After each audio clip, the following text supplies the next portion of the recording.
Congrats to the Kansas City Royals, who became the first team in over 25 years to win the World Series the year after losing the World Series. Bullpens were the story of the series. New York outscoring Kansas City 18-12 in the first 6 innings. You just heard about resilience, but the Royals outscoring the Mets 15-1 from the 7th inning on. Stephen A., what happened to the Mets? Well, first of all, kudos to the Royals. I did not expect them to win this series because I'm of the belief that pitching wins championships. I forgot that it's not just starting pitching that you rely on, it's the bullpen. Yeah. And obviously with the Kansas City Royals, that clearly was their strength, even with Holland out, obviously having to have surgery just a few months ago. But in the end, while I sit here and I give the Royals all the credit in the world, they put the bat on the ball. They put it in play. They strike out less than anybody in Major League Baseball. They run the bases. They play small ball. They manufacture runs. And then they go out and they do the things, fundamentally speaking, that you need to do in order to win. The one thing that I think, however, must go, we have to speak on it, can't go unnoticed. The Mets had a lead in Game 1.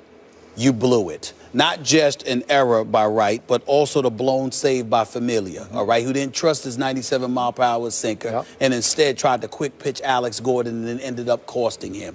You had the lead in Game 4, and you ultimately blew that, and you had the error by Daniel Murphy. You had the lead last night. Matt Harvey was sensational, answered the bell, pitched 8 complete innings. I had no problem with Terry Collins sending him out there to pitch, but he should have yanked him once he walked Kane. He should not have let him pitch to that second batter. Kane stole second, and then obviously, and then Hosmer smacked that shot, and ultimately Kane came home. That was the mistake. That's the lone mistake that was made as it pertained to Harvey. But in the end, the Mets lost this game because the Royals were more fundamentally sound. They know how to play this game, and more importantly, the Mets choked. There's no other way around this. When you lose because of errors, you have choked. That's what happened. Lucas Duda last night, the throw to home plate. Not catch, wild throw and not catching Hosmer. That you could have ended the game right there. He messed up. So it's Duda, it's Murphy, and by the way, Cespedes, didn't show up. Daniel Murphy didn't show up. They won't be back next year. They played well through the playoffs, but when the World Series arrived, your hitters didn't hit and your defense committed errors, and it was against the most fundamentally sound team in baseball. That's why the Kansas City Royals are the champions. If Lucas Duda just makes a decent throw home, they're going back to Kansas City for Game 6, That's right? That's right. And he overgrips the ball and threw a big curveball that the catcher couldn't even flag down. And all of a sudden, the heart fell out of the Mets. They were devastated again. Here's my bottom line to this World Series. The Mets turned back into the sad sack Mets. And you've been in New York a long time. You've covered a lot of Mets. You know the Mets. Even though they have won 2 World Series, down through baseball history, they have actually rivaled the Cubs as the sad sack organization, the dysfunctional organization, the one known for ineptitude, for when what can go wrong will go wrong. It's been Mets versus Cubs versus Mets versus Cubs, right? Yeah. And that's what struck me, is that they're still the same old Mets. Because what happened?